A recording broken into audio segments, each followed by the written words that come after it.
여러분 안녕하세요. 반갑습니다. 청소년 상담사 자격증 준비를 위해서 저랑 같이 공부를 하려고 만나셨습니다. 이 시간에는요, 여러분과 같이 하는 집단 상담의 기초라는 부분을 공부해 보고자 합니다. 집단 상담의 기초, 그러니까 청소년 상담사 과목 중에서 5개의 필수 과목과 또 한 가지의 선택 과목이 있죠. 주로 이제 청소년 상담사니까 우리가 국가 자격증 중에서 뭐 직업 상담사도 있고 청소년 상담사도 있고 임상 심리사도 있습니다. 근데 청소년 상담사는 상담 영역에 관한 게 많죠. 근데 대상이 청소년이다 보니까 상담도 있고 학습 이론도 있고 청소년 이해하는 이해 부분도 있어요. 근데 여기서 집단 상담에 기초하는데 이 집단 상담에 기초하니까 우리가 상담 영역이잖아요. 상담. 근데 이거는 이제 제가 집단 상담의 기초도 여러분과 같이 공부할 것이고요. 그리고 상담 이론도 같이 공부할 거예요. 그러니까 같은 맥락선상에 있습니다. 근데 제 2과목이 집단 상담의 기초고 제 4과목이 상담 이론이잖아요. 같이 기본적으로 상담 이론을 알고 그것을 집단 상담에 적용하는 것이 더 맞겠죠. 그래서 제가 생각해 보았습니다. 왜 이 과목이 집단 상담을 먼저 나왔을까?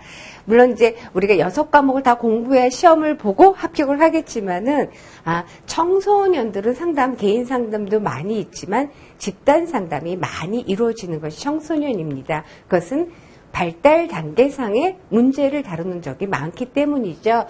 그래서 집단 상담이라는 것은 하나의 과목으로 분리되어 있지만은, 상담 이론과 굉장히 연결이 잘 되어 있기 때문에 좋은 점수를 맞을 수 있는 영역이라고 생각합니다. 그럼 본격적으로 집단 상담의 기초를 여러분과 같이 공부해 보도록 하겠습니다.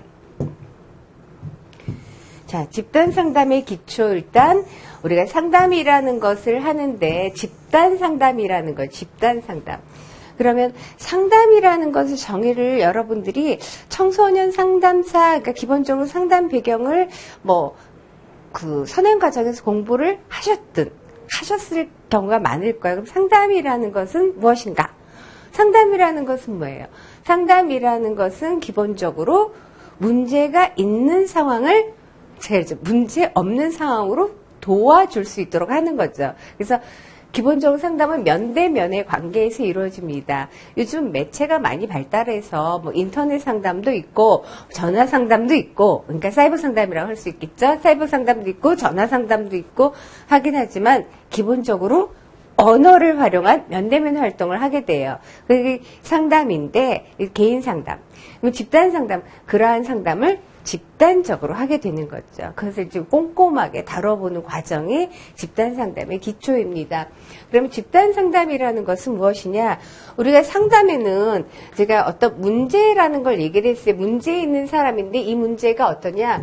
비교적 정상적인 범위라는 거예요. 그래서 우리가 상담이라는 것과 학생들이 같은 경우에 생활지도라는 측면이 있습니다.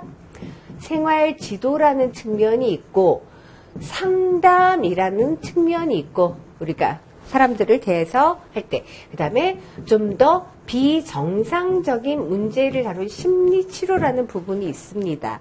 근데 상담이라는 것은 이 영역이죠. 생활지도라는 것은 어떤 교육이라든가 예방적인 차원에 더 초점을 둔 것이라면, 상담은 발달 경로상의 문제든 아니면 위기적인 문제든 어떤 문제 있는 것을 다루는 거고, 심리치료는 좀 더 심각한 문제, 그러니까 정상에서 좀 벗어난 문제를 다루는 것입니다. 이 부분에 관해서 우리가 상담 이론에서 조금 더 자세하게 다뤄질 것인데요. 그러니까 집단 상담이라는 것은 비교적 정상 범주에 있는 사람들이다. 그래서 우리가 이렇게 열심히 공부를 하는 까닭은 내가 그냥 자격증 없어도 사람들 상담 많이 해본 사람도 있을 수 있습니다만, 상담이라는 건, 상담사가 되겠다는 것은 뭐냐?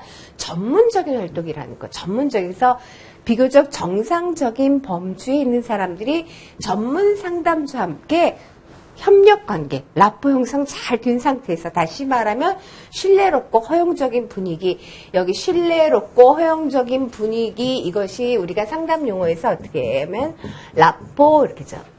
라포를 형성한다, 이렇게 볼 수가 있습니다. 관계 형성된 상황에서 상담은 왜 하느냐? 문제 해결해 주는 것이 상담 아닌 건 아시겠죠? 근데 문제를 해결할 수 있도록 도와주는데 그 문제는 누가 해결하냐? 바로 내담자 자신이라는 거예요. 그러니까 그러기 위해서는 내담자가 자기 이해하고 자기 수용. 이거 굉장히 중요한 거예요. 나를 객관적인 이해, 그리고 받아들이는 것. 그걸 통해서 자기의 문제를 갖다가 합리적으로 해결할 수 있도록 조력하는 과정이 상담인데, 그러니까 허용적인 분위기. 라포가 형성된 가운데에서 자기의 자기 수용 그리고 나를 개방할 수 있도록 하는 그런 집단 구성원이에요. 여기서 이제 제가 표시를 계속적으로 강조할 것이 무엇이냐면은 집단 상담에 분명히 개인 상담과 다른 장점이 있고 개인 상담과 다른 단점이 분명히 존재합니다. 근데 집단 상담의 장점 중에 하나가 서로 간에 상호적 의사소통한다는 거예요. 이거 집단 선생님 장점, 굉장히 중요한 장점이거든요. 그러면은 여기 집단 구성원이라고 했어요. 우리가 내담자를 집단 상담에서는 내담자를 좀 너무 많으니까 다 지워버리고 할게요. 집단 상담에서는 집단 구성원, 이게 내담자를 집단 구성원이란 표현을 써요. 그러면 상담자는 집단 구성원이 내담자면 상담자는, 그래서 우리가 리더십 이론도 다루게 되는 상담자는 우리가 집단의 지도자라는 표현을 많이 씁니다. 근데 일반 상담에서는 상담자, 내담자 간에 서로 간에 교류예요. 근데 여기서는 상담자, 집단 지도자와 집단 구성원 간의 교류만 중요한 것이 아니라 집단 구성원들끼리 서로 상호작용이 정말 중요한 거예요. 집단 지도자는 그것을 강조하면서 그렇게 집단 구성원들과 협력을 잘할 수 있도록 처음부터 그 설계부터 잘해야겠죠. 그리고 그렇게 협력관계, 상호 의사소통을 잘할 수 있도록 촉진하는 역할을 하는 것이 중요합니다. 그래서 집단 구성원들에게 상호작용하면서 개인의 태도, 행동, 그래서 변해서 결국은 문제를 해결하고 뿐만 아니라 나아가 갖고 있는 잠재 능력을 개발하는 것이다. 그랬어요. 제가 집단 상담의 정의 하나, 둘, 세 줄, 거시다까지 해서 네 줄인데 꽤 오랜 시간 설명했죠. 이거 굉장히 중요한 거죠. 우리가 알고 계시더라도 집단 상담이라는 건 정상적인 범주에 있는 사람들 서로 간에 구성원들이 상호작용 원활하게 해서 라포형성 집단 구성은 잘 돼서 상담자도 물론 잘 되거든. 자기 이해, 자기 수용. 그래서 자기 문제 해결하는 것뿐만 아니라 우리가 예방적인 측면에서 아니면 발달적인 측면에서 할 수 있기 때문에 자기의 잠재능을 꾀하는 것이 집단 상담입니다. 집단 상담 정의받고요. 그렇다면은 집단 상담의 특징은 무엇인가? 특징을 한번 살펴보도록 할게요. 집단 상담의 특징이라는 건 아까도 이게 정상 범위예요. 정상 범위에서 심하게 일탈하지 않은 사람들로 이루어진다는 거죠. 그게 상담이에요. 그렇다면 심각한 정서적 문제, 심리적으로 너무 고통을 받고 있다든가 심각한 정서적 문제 있어요. 아니면 성격적 문제를 갖고 있으면은 집단 상담하기는 어려워요. 근데 집단 치료는 있습니다. 그래서 그런 사람은 제외된다는 거죠. 그거는 이제 본격적인 치료보다는 집단 상담은 뭐예요? 성장, 적응의 강조점, 방점이 주어지는 것이 집단 상담이다. 집단 상담자는 당연히 훈련받은 전문가이어야 된다는 거죠. 그게 기본인데 그러면 꼭 자격증이 있어야 되는 사람인가? 그렇지 않더라도 최소한의 상담에 대한 최소한의 지식과 자질을 갖고 있어야 한다. 집단 상담 분위기는 신뢰로며 수용적에 한다. 분위기는 라포 형성이 되어 있어야 하며 집단 상담 과정의 요체라는 것 중요한 점은 뭐냐? 앞서는 자기 탐색, 자기 이해 뿐만 아니라 구성원들 간의 원활한 의사소통을 하기 위해서는 자기 개방도 중요하고요. 구성원들과 서로 간의 상호 피드백 이걸 주고받는데 집단 상담의 핵심이 있다. 구성원 상호 간의 무조건적인 수용. 줄칠 게 너무 많죠? 상담력에서 무조건적인 수용. 상담사. 그리고 신뢰론 분위기는 효과적인 집단 상대 필수 조건이다. 이건 집단 상담 아니라 개인 상담도 그렇습니다. 그러면 집단 상담은 집단 구성원들 간에 상호작용하는 역동적인 대인관계라고 강조해줘. 역동적인 대인관계 과정입니다.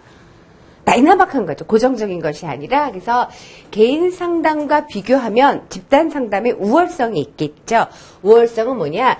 집단의 뭉침, 응집력이에요. 집단의 응집력을 이용하는데 이걸 제가 이렇게 보면 집단의 매력도죠. 꼴똘똘 뭉쳐서 보여주는 거, 이 집단에 참여하고 싶은 마음을 갖게 하는 것이 집단 응집력이에요. 그 응집력을 이용하는 데 있습니다. 집단 응집력이라는 것은 집단 내에서 어떻게 응집력이 생기려면요. 굉장히 친밀감도 느끼고 신뢰감도 느끼고 오나 공감적이 나타난다. 그리고 적대감 갈등도 나타날 수도 있는데 우리가 적대감 갈등을 극복할 수 있도록 하는 것도 집단 응집력이에요. 그래서 응집력 있는 집단은 집단으로부터 하여금 나를 개방하는데 두려워하지 않고요.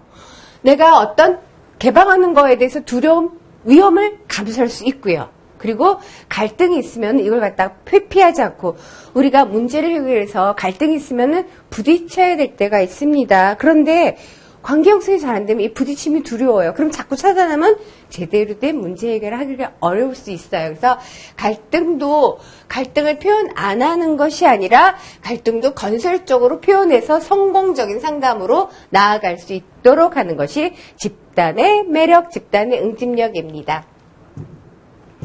집단의 속성을 한번 정리를 해보면은 집단은 어떤 속성을 갖고 있느냐? 집단에서 역할이 있고요. 집단 상담할 때도 어떤 집단 내에 규범이라는 게 있어요. 그리고 집단의 주의도 있고 집단의 규모도 있어요. 규모라는 건 너무 크거나 작거나 이런 것들 따지는 것이죠. 그래서 집단의 속성은 저렇게 정리될 수 있습니다. 자, 그러면은 응집성도 물론 중요하고 그럼 집단 상담의 목적을 다시 한번 정리를 해보도록 할게요. 집단 상담의 목적. 상담 목적 알 것 같아. 문제 해결하거나 잠재 능력을 개발하는 거 맞습니다. 그래서 어떻게 할 것이냐. 집단 상담은 내담자의 자기에 대한 구성원 자기에 대한 이해를 증가시키고 내가 성장할 수 있다는 자신감을 갖도록 하는 것. 그리고 개인 사회생활에서 발달 과제에 있어요. 그래서 청소년 집단 상담 많이 발달 단계상의 문제 있는 경우 많이 접목할 수 있거든요. 그래서 발달 과제를 해결해 나가는 필요한 어떤 사회적 기술, 대인관계 능력을 발전시키는 거. 이거 집단 상담의 굉장히 중요한 장점입니다. 자기 통제나 문제 해결, 의사결정의 능력을 개발한다 했어요. 상담에서는 요거 잠깐 표현을 하고 갈게요. 더 부연 설명하고 가면은 앞서 상담이라는 건 어떤 문제라고 했어요. 문제가 있을 때 상담을 하는데 상담을 통해서 상담한다고 완전히 문제가 해결되는 것은 당연히 아닌 거 아시죠? 그러면 상담을 하면 되잖아요. 근데 문제 해결을 조력하는 과정 맞습니다. 그 과정인데 그러면 문제는 왜 생겼느냐? 각 내담자가 어떤 의사결정을 하는 데 있어 합리적인 의사결정을 하지 못하는 경우가 많다라는 거예요. 다시 말하면은 비합리적인 의사결정을 하는 경우가 많아요. 그래서 상담할 때는 내담자의 의사결정력을 학습하는 거는 상담의 핵심이라고도 볼 수 있어요. 그래서 비합리적 의사결정을 합리적인 의사결정을 할 수 있도록 조력하는 그래서 의사결정 능력을 개발하는 거. 의사결정 능력을 개발한다. 의사결정 능력을 학습한다. 의사결정 능력을 습득하는 거. 이거 굉장히 중요한 거예요. 그래서 상담에 있어서 의사결정 능력을 학습시키는 것이다. 그러면 틀린 표현처럼 생각할 수도 있는데 굉장히 중요한 것이다. 강조하고요. 그래서 이런 것을 개발해서 이러한 능력을 가정이나 학교나 직장이나 여기서 적용할 수 있도록 여러 가지 다른 사회생활에서 적용할 수 있도록 하는 것이다. 타인과의 대화예요. 상담자 혼자뿐만 아니라 타인과의 대화에서 내가 다른 사람의 말을 공감하면서 들어주는 공감적 경청자가 되는 동시에 내가 생각하고 믿고 표현하고 싶은 거. 그러니까 다시 말하면 의사소통을 제대로 할 수 있는 그런 능력을 향상시키는 것이 집단 상담의 목적이다. 뿐만 아니라 상담은 기본적으로 뭐예요? 문제가 있죠. 집단 상담은 공동의 목표 달성을 해서 뭉친 거란 말이에요. 그래서 4개뿐만 아니라 집단 구성은 각자 필요한 구체적인 행동 목표를 설정하게 하고 이것을 실천할 수 있는 그런 과정, 그것을 촉진시키는 것이 집단 상담의 목적이다. 그러면 보다 좀 구체적으로 집단 상담의 목표, 집단 상담의 원리를 한번 정리해 보도록 하겠습니다. 집단 상담의 목적이 좀 더 큰 거죠. 목표는 좀 더 구체적인 거고요. 그래서 집단 상담의 목표를 보게 되면은 집단 상담의 목표, 집단이 근거하고 있는 게 있어요. 할 때 집단이 그거 이론이 있어요. 이론. 그러니까 집단 상담에서도 이제 우리가 그래 상담 이론을 배우는 거죠. 정신 분석 이론을 접근할 수도 있고 형태주의 상담을 할 수도 있습니다. 그래서 그리고 집단 형태, 폐쇄 집단이냐 개방 집단이냐 이것도 집단의 형태가 되겠죠. 아니면은 우리가 집단 유형 같은 경우에 뭐 참 만남 집단, 뭐 가이던스 집단 이런 집단이에요. 이런 거 볼 수가 있어요. 그리고 집단의 이론이라든가 형태라든가 구성원들의 개인적 필요, 그래서 다른 방식으로 이것이 목표가 정해지지만은 일반적으로 콜에이는 이러이러한 목표를 가지고 있다 정의를 합니다. 그러니까 목표라는 것은 그 안에 구성원들의 의도, 구성원들의 생각, 어떻게 뭉쳤느냐, 어떤 형태를 갖고 있냐에 따라서 목표는 달라질 수 있다는 거죠. 그렇지만 대체로 이런 목표를 갖고 있는데 무엇이냐? 나뿐만 아니라 타인에 신뢰감을 형성하는 것도 목표다. 자신에 대한 지식을 습득하고 내가 누구인지 정체성 발달하는 것, 그리고 인간의 욕구나 문제들의 공통성과 보편성을 인식한다 그랬는데 특히 청소년들에게서는 이거 굉장히 중요한 거죠. 나만 특이하구나 라고 생각하는 거에서 벗어날 수 있다라는 거죠. 앞서서 자기 수용하는 거, 나를 받아들이는 거, 자신감, 자기 존중감 증진, 그리고 나에 대한 잘못된 시각이 있으면 그것을 개선하는 것. 집단 상담은 뭐예요? 상담 자체가 정상적인 발달 문제라고 했어요. 정상적인 발달 문제, 갈등을 해결하는 데 있어서 새로운 방식이 있다는 걸 발견하는 것도 목표가 되고요. 그리고 내가 스스로 주도적이었지만 나뿐만 아니라 집단 상담 타인도 고려한다 했잖아요. 타인도. 그래서 자신과 타인에 대한 주도성, 자율성, 책임감 증진시키는 거, 그리고 어떤 행동을 변화하기 위해서 구체적 계획을 수립하고 그것을 수립만 하는 것이 아니라 계획만 세우는 것이 완수하는 것. 그리고 이 제가 강조하는 효과적인 사회적 기술을 학습한다. 집단 상담에서. 개인 상담과 조금 구체적으로 다른 것이 사회적 기술 학습이에요. 그리고 타인의 욕구, 타인의 감정에 대해서 민감성 증진한다. 우리가 의사소통 능력을 기르는 것은 현대사회에서 특히 더 중요합니다. 그래서 의사소통이라는 건 이렇게 언어적인 의사소통도 있고 신체 언어도 의사소통, 비언어적인 의사소통이 있지만은 우리가 의사소통에 문서를 작성해서 서류를 보고 이해를 하는 것도 그 의사소통이에요. 그러니까 의사소통 능력, 근데 여기서 말하는 건 이제 대화적인 측면을 이야기하는데 의사소통 능력을 증진하려면 어떻게 해요? 내 것만 얘기하는 사람이 있지요. 상담자의 기본 자세는 내담자의 이야기를 잘 들어주는 거예요. 잘 들어주는 것만이 상담의 전부는 아니지만 경청한다는 것이 엄청나게 중요한 상담자의 자질이죠. 상담자의 기법이기도 해요. 그건 뭐예요? 내담자가 얘기를 잘 하도록 하는 거예요. 그러니까 우리가 의사소통을 잘 하려면 어떻게 해요? 타인도 알아야 된다는 거예요. 타인에 대한 얘기에서 타인의 욕구라든가 감정에 대해서 잘 민감하게 받아들일 수 있어야 되는 거예요. 그러면 타인 것만 받아들이고 내 걸 억누르냐? 그건 아니라는 거예요. 내 것도 제대로 표현하는 것이 의사소통이에요. 그런 것을 증진시키는 것이 중요해요. 그래서 연속적으로 얘기하면 타인에 대해서 배려, 염려를 바탕하면서도 배려하고 염려한다고 해서 타인의 문제에 대해서 우리가 피드백 같은 거 할 때 부정적 피드백 하지 말아야지 하는 건 아니에요. 그거는 완벽한 배려가 아니거든요. 정직하게 직면, 맞부딪히고 도전시키는 것이 굉장히 중요하죠. 여기 있어요. 우리가 상담을 하면은 예를 들어 학교 상담, 학교에서 아이들을 상담하면은 그래서 해서 얘가 문제 있는 행동을 문제 없는 행동으로 해서 가정이 행복하게 한다. 이게 상담의 목표가 될 수 있을까요?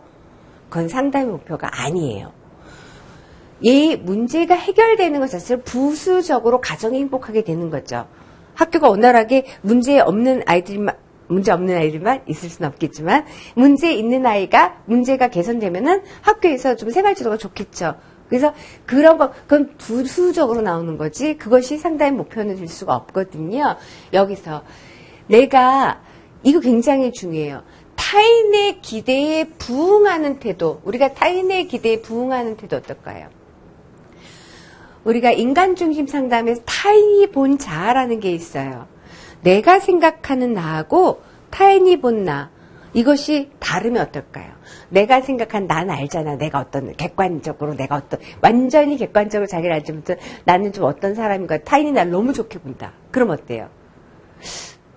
좋으면서도 그 내부에 갈등이 있어요. 반대일 수도 있어요. 내가 생각하는 나와 타인이 보는 나가 또 너무 나를 갖다 낮게 봐도 갈등이 있어요. 그러니까 우리가 타인의 기대에 무조건 부응하는 것이 좋은 건 아니에요.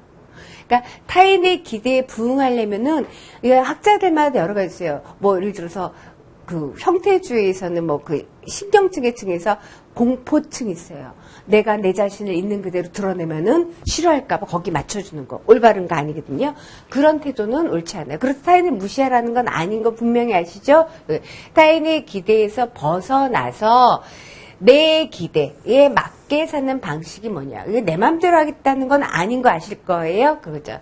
그리고 내 가치관을 명료하게 하고, 그리고 이걸 수정할 건지, 수정하려면 어떻게 수정할 건지, 그런 방식을 결정하는 것이 일반적인 집단 상담의 목표라고 코레인이 이야기합니다. 여기서 시험에 나온다면은 여러분 착각하지 말아야 되니까 타인의 기대에 부응한 태도 이것만 혼돈하지 않으시면은 계속적으로 일반론적인 얘기입니다.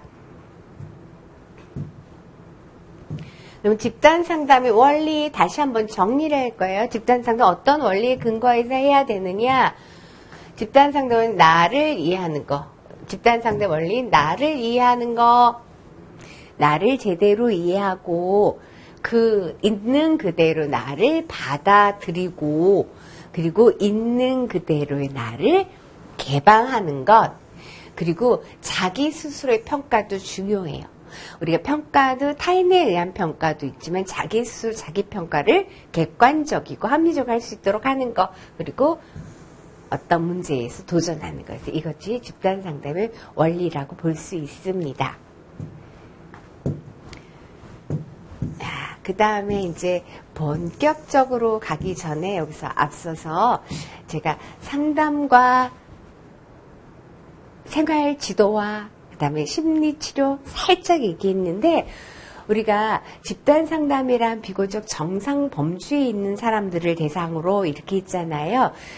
지도라는 건 뭐예요? 집단 지도도 있어요. 지도라는 거는 어떤 교육적인 측면이라고 살짝 얘기했죠. 그리고 심리치료도 집단으로 할 수도 있었어요. 근데 이거는 비정상적인 범주. 그러면 어떻게 해요? 많은 수가 하긴 어렵겠죠. 그런 거에 대해서 살짝 정리를 해보도록 할게요. 일단 집단 상담이라는 것은 집단 성원, 집단 구성, 개개인의 행동 변화에 관심을 둬요. 여기서는 정신병리, 어떤 정상 범주에서 벗어나는 병리적인 문제가 아니라 주로 발달 문제를 다루는 경우가 많죠. 혹은 집단 구성은 생활 문제, 공통적으로 느낄 수 있는 생활 문제를 다루게 됩니다. 그리고 집단 구성원들 간에 아주 서로 간에 역동적인 관계를 형성해서 서로의 개인 관심사뿐만 아니라 대인관계, 사고나 행동 양식의 변화를 가져오도록 노력하는 것이 집단 상담입니다. 개인으로 하여금 타인도 이해하고 대인관계 능력을 향상해서 자기 이해, 대인관계 능력을 향상시켜서 나도 이해할 뿐만 아니라 타인도 이해해서 대인관계 능력을 향상시키면 보다 건강한 삶을 살 수 있죠. 그런 환경을 조성시켜주는 것이 집단 상담의 1차적 목표라고 할 수 있어요. 그러니까 집단 상담은 벌써 몇 차례 반복하는 대인관계 능력 향상, 사회적 기술 향상, 이거 굉장히 중요한 부분이 될 수 있습니다.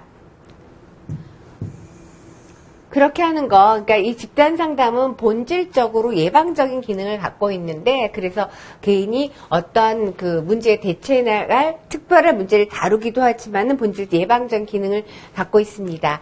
집단 상담의 크기, 규모 자체는 꼭 정해져 있는 건 아니에요. 발달 단계 특성을 고려하거나 아니 문제의 성질에 따라서 집단의 규모는 달라질 수 있는데, 너무 규모가 커도 좋지 않고 너무 규모가 작아도 좋지 않아요. 대표적인 하나 얘기하면은 너무 규모가 크면 서로 간에 교류하는데 제한점이 있어요. 거기에 하위파가 생기기도 해요. 대표적으로 하나 얘기하면 규모가 너무 작으면 집단 상담의 장점은 의사소통 원활하게 해야 되는데 교류할 폭이 너무 적어지겠죠. 그래서 이것은 보통 15명 이내 6명, 12명 또 정해진 건 아니에요. 그래서 일반적으로 얄놈 같은 경우에 7, 8명, 8명 이렇게 얘기를 합니다. 그래서 상담 횟수는 횟기도 25회기 미만 정도, 시간도 다 다르죠. 주 1회 하느냐, 다 다를 수 있습니다. 이것은 커다란 문제점이 되는 것은 아니겠죠. 집단 지도라는 것은 이제 주 목적을 볼 거예요. 집단 지도는 학교, 교육 현장에서 많이 활용하는 집단 지도인데, 집단 지도라는 것은 생활 지도의 한 형태죠. 이 집단으로 만나서 하는 것 자체는 주 목적이 뭐냐? 어떤 정보 제공에 있다. 그리고 집단 지도의 내용이 주로 이제 전문 상담사가 아니더라도 학교에 있는 선생님, 지도자나 선생님이 주로 교사에 있습니다. 그러니까 개인이 지니고 있는 여러 문제를 해결하고 성장 발달을 촉진하고 사회적 적응을 돕는데 어떻게 정보를 제공해서 미리 지도하겠다는 거죠. 뿐만 아니라 집단 경험을 통해서 어떤 학습 기회를 제공하는 활동, 그리고 정규 교과 교육을 제한 방법으로는 홈런 프로그램, 현장 경화, 클럽 활동 이런 것들이 있는데, 집단 경험을, 다양한 경험을 통해서 집단 지도를 할 수 있다라는 거예요. 상담하고는 다르게. 그러니까 집단 지도. 집단 지도는 주 목적이 지도니까 교육적인 측면에 있다. 주로 정보 제공에 있다. 그래서 상담과 밀접하게 관련된 집단 지도는 뭐냐? 교육이나 직업에 관한 정보를 집단적으로 제공하기도 하고, 그리고 심리검사, 우리 심리 측정 배우는데요. 개인적으로 활용해야만 하는 심리검사가 있지만 집단으로 할 수 있는 것도 있어요. 그래서 심리검사에 관한 정보를 제공하기 위해서 심리검사를 실시하고 해석하는 것을 집단적으로 실시하기도 합니다. 최근에는 사회적 기능의 발달이라든가 인간관계 개선, 그리고 성격 적응, 정신건강 향상을 위해서 집단 토의 경험을 통한 지도가 강조되고 있습니다. 집단 상담과는 다르게 규모가 커도 되겠죠. 그래서 60명이 될 수도 있고 300명까지 될 수 있어요. 횟수는 좀 적게 적용이 됩니다. 그러면 집단 치료는 뭐냐? 집단 치료는 명수가 조금 더 적겠죠. 심각한 문제 정도를 다루게 되는 게 집단 치료는요. 무엇에 관점이 있냐? 무의식적 동기예요. 무의식적 동기에 관심을 해서 어떻게 정서적 장애를 치료하는 것에 주 관심을 갖고 있다. 주 목적이다. 했어요. 심리적 갈등. 그것을 조금 더 명료하게 해서 수정해 나간 일련의 집단 면접이라는데, 이 강조점 뭐예요? 심리적인 문제, 정상적인 것이 좀 벗어난 문제입니다. 그러니까 집단 상담보다 더 심한 장애, 집단 상담보다 더 심한 장애를 가진 사람을 대상으로 해서 보다 깊은 성격의 문제를 다루는 것이 특성이고요. 그러다 보니까 좀 더 자기애가 어려울 수 있어요. 그래서 보다 조금 나은 자기애를 통해서 심리적 긴장을 해소시켜서 치료적 목표를 달성하는 것. 그러니까는 이건 뭐예요? 비적응적 태도. 그러니까 바람직하지 않은 태도를 적응적 태도로 변화시키는 것. 그거에 이제 직접적으로 관심을 갖고 있습니다. 치료의 크기는 어때요? 적어져야겠죠. 치료의 크게 저게 치료 집단 치료의 규모는 적습니다. 근데 회기는 조금 많이 있을 수가 있습니다. 그래서 이 시간 첫 시간인데요. 집단 상담이란 무엇인가 봤어요. 들으니까 기억나는 거 뭐였어요? 의사소통 기술, 의사소통, 의사결정력 증진 이런 것도 이제 일반적인 얘기고요. 다음 시간에는 집단 상담의 유형부터 여러분과 같이 살펴보도록 하겠습니다. 첫 시간이었습니다. 방과학교의 2차 시 여기까지 진행하도록 하겠습니다. 고맙습니다.